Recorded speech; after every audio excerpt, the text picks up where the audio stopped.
नमस्कार दोस्तों, CA centre में मैं आपका स्वागत करता हूं। लेकर के टू द पॉइंट में एक नया टॉपिक आया हूं और हमेशा न्यूज में होता है और आज के भी न्यूज में था शिवसेना पॉलिटिकल पार्टी को लेकर के। तो इसलिए हम उस इंस्टीट्यूशन का यहाँ पे डिस्कशन करने जा रहे हैं टू द पॉइंट में। उस इंस्टीट्यूशन या संस्था का नाम है election commission of India. Election commission of India का मतलब समझिए, और अगर देखेंगे इलेक्शन इंडिया, तो इलेक्शन का मतलब कि चुनाव करवाना होता है, चुनाव कंडक्ट करवाना होता है। इलेक्शन इंडिया मतलब ऑल इंडिया लेवल पे जितने भी इलेक्शंस होते हैं। अगर आप कहेंगे कि ये ऑल इंडिया लेवल पे इलेक्शन कौन कौन से होते हैं, तो मैं आपको काउंट करवा देता हूँ। और यही जो 4 से 5 इलेक्शन होते हैं, इन्हीं को जो कि इलेक्शन कमीशन ऑफ इंडिया की रिस्पॉन्सिबिलिटी होती है कि इसको फ्री एंड फेयर तरीके से इलेक्शन कंडक्ट करवाएं। पहला होता है जैसे लोकसभा का, जिसमें एमपीज होते हैं। दूसरा होता है राज्यसभा, उसमें भी जो एमपीज होते हैं। तीसरा होता है प्रेसिडेंट का इलेक्शन होता है। चौथा वाइस प्रेसिडेंट का होता है। जो पांचवा होता है स्टेट असेंबली का, राज्य विधानसभा का, जो एमएलए एमएलसी होते हैं उनके इलेक्शन को कंडक्ट करवाती है।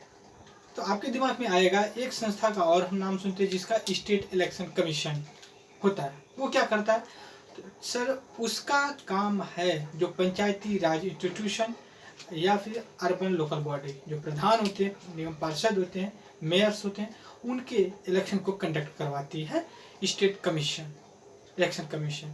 तो ऑल इंडिया लेवल पे state assembly, parliament election, president, vice president, ये जो 5 इलेक्शंस होते हैं, इसको इलेक्शन कमीशन ऑफ इंडिया करवाता है। आइए हम देखते हैं इलेक्शन कमीशन ऑफ इंडिया का एक ब्रीफ डिस्कशन। पहले बात तो हम देखिए क्या कॉन्स्टिट्यूशनल बॉडी है। जी हाँ, ये एक कॉन्स्टिट्यूशनल बॉडी है, मतलब संविधान में उसका मेंशन किया गया। तो आपके दिमाग में आएगा कि वो कहाँ मेंशन गया है, तो वो आर्टिकल 324 में मेंशन किया गया है। नेक्स्ट आते हैं इनकी जो टाइप है, वो किस तरह की टाइप है। कॉन्स्टिट्यूशनल है, लेकिन ये परमानेंट बॉडी है और इंडिपेंडेंट है। परमानेंट का मतलब ऐसा नहीं कि इलेक्शन खत्म हो गया तो इसको भी जो कि हटा दिया, नहीं, ऐसा नहीं है। ये परमानेंट बनी रहती है, बहुत सी इशू देखती है, इसके पास बहुत सी जिम्मेदारी है। अभी आगे चल के हम डिस्कस करेंगे। अगला, ये ऑल इंडिया बॉडी होती है। ये मल्टी मेंबर बॉडी है, मतलब एक व्यक्ति का नहीं है, ये 3 व्यक्ति के ग्रुप के मिल करके इलेक्शन कमीशन बनता है। वो 3 होते हैं, 2 होते हैं जिनको कहते हैं इलेक्शन कमिश्नर बोलते हैं। एक जो होता है उसको चीफ इलेक्शन कमिश्नर बोलते हैं। चीफ होता है एक, यहाँ पे आप देख सकते हैं इलेक्शन और चीफ इलेक्शन। दूसरी चीज इनका अपॉइंटमेंट, वो रेजिग्नेशन वगैरह सब ये प्रेसिडेंट के हाथ में होता है। प्रेसिडेंट करता है, वो भी दिलवाता है, अपॉइंटमेंट भी करता है, राइट, रेजिग्नेशन भी उन्हीं को। अगला आता है इनका टेन्योर क्या होता है। देखिए मिनिमम एज तो कुछ नहीं डिफाइन है कहीं पे, न्यूनतम कितनी होनी चाहिए, बट मैक्सिमम डिफाइन है कि 6 साल या फिर 65 साल। यहाँ पे आपके दिमाग में आएगा 6 साल 65 साल का मतलब क्या है।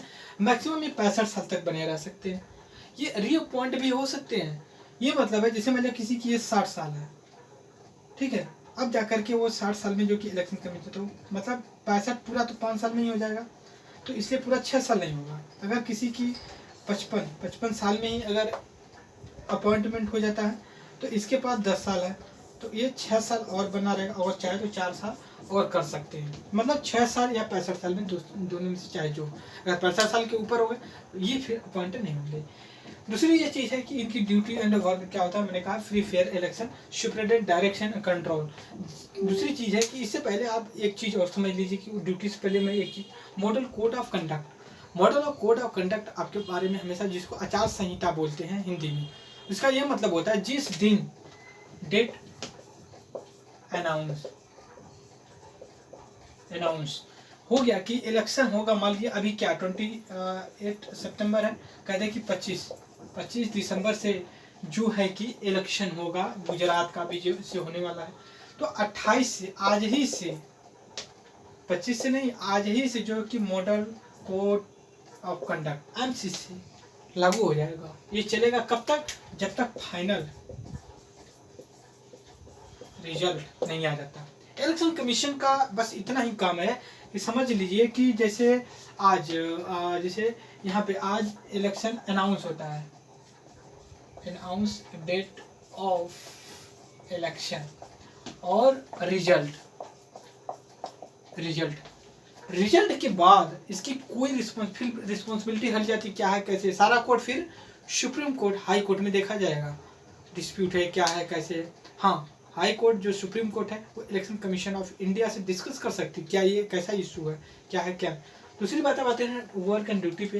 ये देखिए सारी चीज़ें, कौन सी पॉलिटिकल पार्टी का कौन से क्राइटेरिया होनी चाहिए, नेशनल पार्टी, स्टेट पार्टी, किस तरह की रजिस्टर्ड होना चाहिए नहीं होना चाहिए, क्या क्राइटेरिया है, वो सारी चीज़ें डिस्कस। सैंपल में अगर डिस्प्यूट हो जाए, जैसे समाजवादी पार्टी को लेकर के डिस्प्यूट हुआ था अखिलेश और शिवपाल के बीच में, तो वो अभी लेटेस्ट में अभी शिवसेना में हुआ था, शिंदे और ठाकरे के ग्रुप के बीच में कौन है कैसे। तो ये सारी चीज़ें जो कि इलेक्शन कमीशन ऑफ इंडिया देखती है। फ्री एंड फेयर इलेक्शन का मेन कॉन्सेप्ट है। बस आपको इतना बस ध्यान रखना, इनका आर्टिकल में किस में है, अपॉइंटमेंट रेजिग्नेशन कितना, टेंडर 65 कितना है, इनका फ्री एंड फेयर इलेक्शन और मल्टी मेंबर बॉडी होती है। बस ये चीज़ ध्यान रखने वाली बात है।